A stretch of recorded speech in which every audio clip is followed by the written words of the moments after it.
often people get really caught up in the rules of composition. So much stuff is written about it. So I want to debunk some of these myths and talk about the practicalities of it.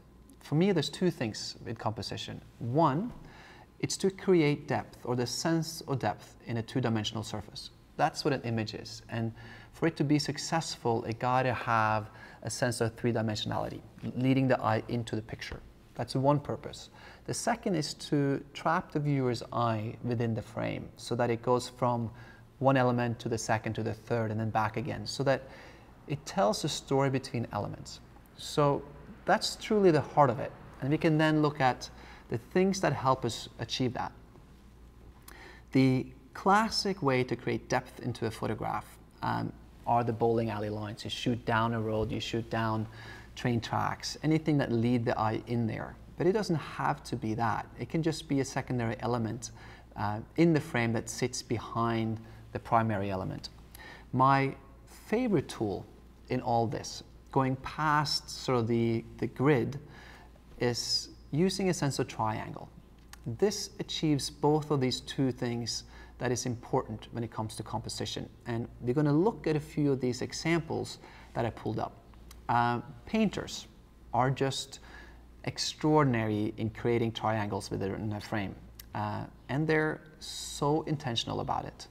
I don't know any photographer that does it better than Annie Leibovitz, but she has really adopted what painters do by having the eye move from one person to another element and having the way people look or the way an arm is stretching out accomplish these lines. So we're going to look at that and see how we can learn from these master painters and how we can apply this into our own photography. So I have in front of me a fairly famous painting by Manet, and we're going to go through this quickly and just look at what's going on.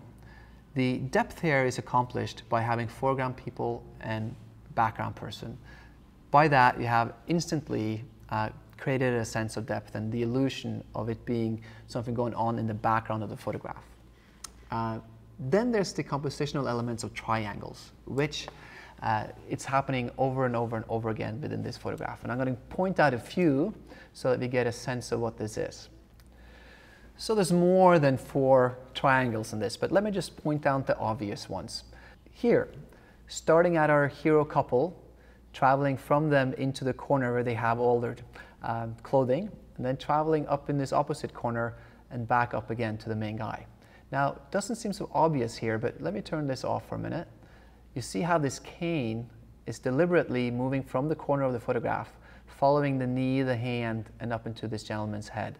So it's very deliberate in how they guide the eye from one element to another. Again, the purpose is to trap the viewer's eye within the frame so that you get caught in it, lingering from one element to another. There's not just one here, there's 2, including the background person, following the angle of the leg, following the behind, first foot, second foot, following the leg, into the elbow, which is the corner of the triangle, and back up again along his neck to the background person. So obvious when you start looking at these.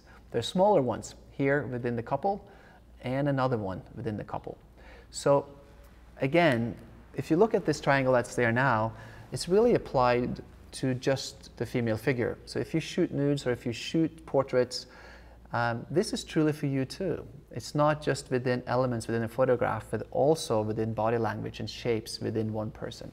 So as a tool, the triangular shapes is just truly extraordinary. One more example for you. This is Rembrandt, and there's a fishing boat here, and it's pretty obvious, right? The big triangle formed by the sail and the mast of the boat. But I want to just point this out because it seems obvious, but then when you see what he's done in the painting and how deliberate it is, it kind of changes. So let me just point this out real quick.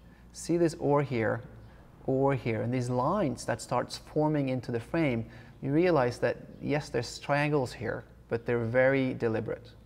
Here's the obvious one, and you can see if I turn this off, the hands right here, leading up towards the mast, it's not, it's very intentional.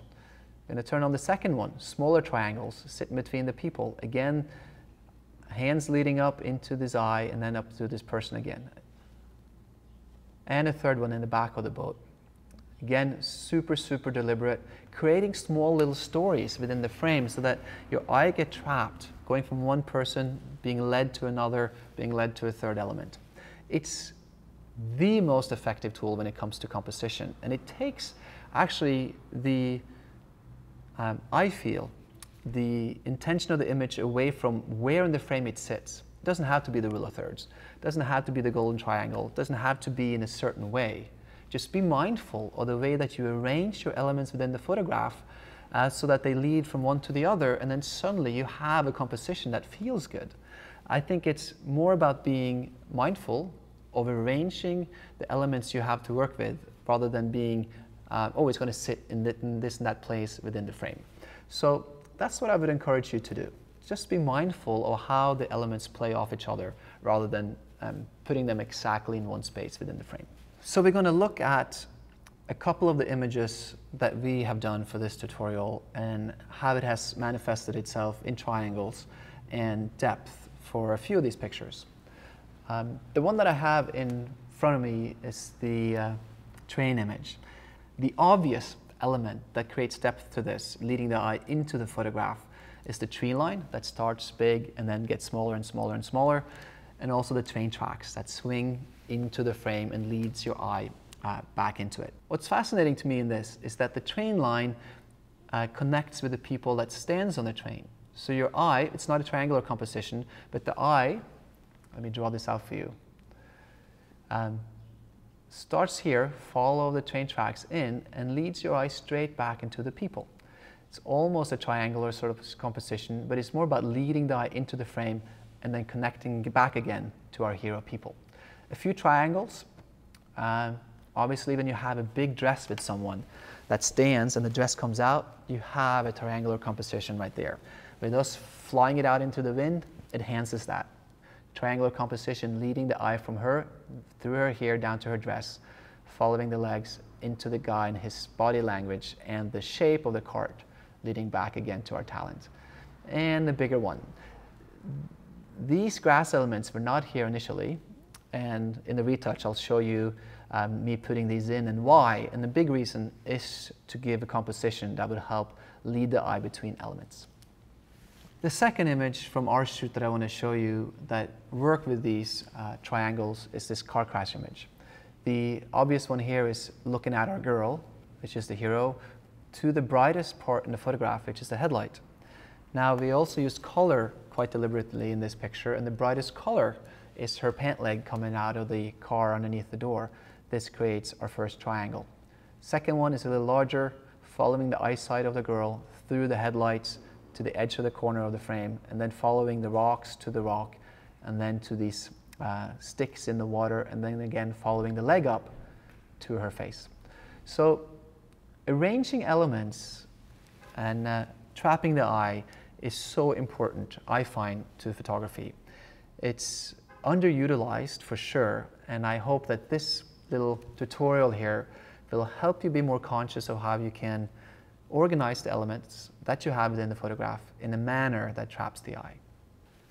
So if you want to explore some of these compositional elements on your own, what I encourage you to do is to get some art books or grab some files online and either put tracing paper on top or just draw, on the computer between the main elements in the photograph, and I'm sure you will discover triangular compositions galore. They're everywhere in classic paintings. If you look at Annie Leibovitz, especially her group shots, there's triangles after triangles. Now, I can't show you Annie Leibovitz's pictures, but I truly encourage you to explore that on your own and create an awareness of how other master photographers and painters use these tools to help their imagery.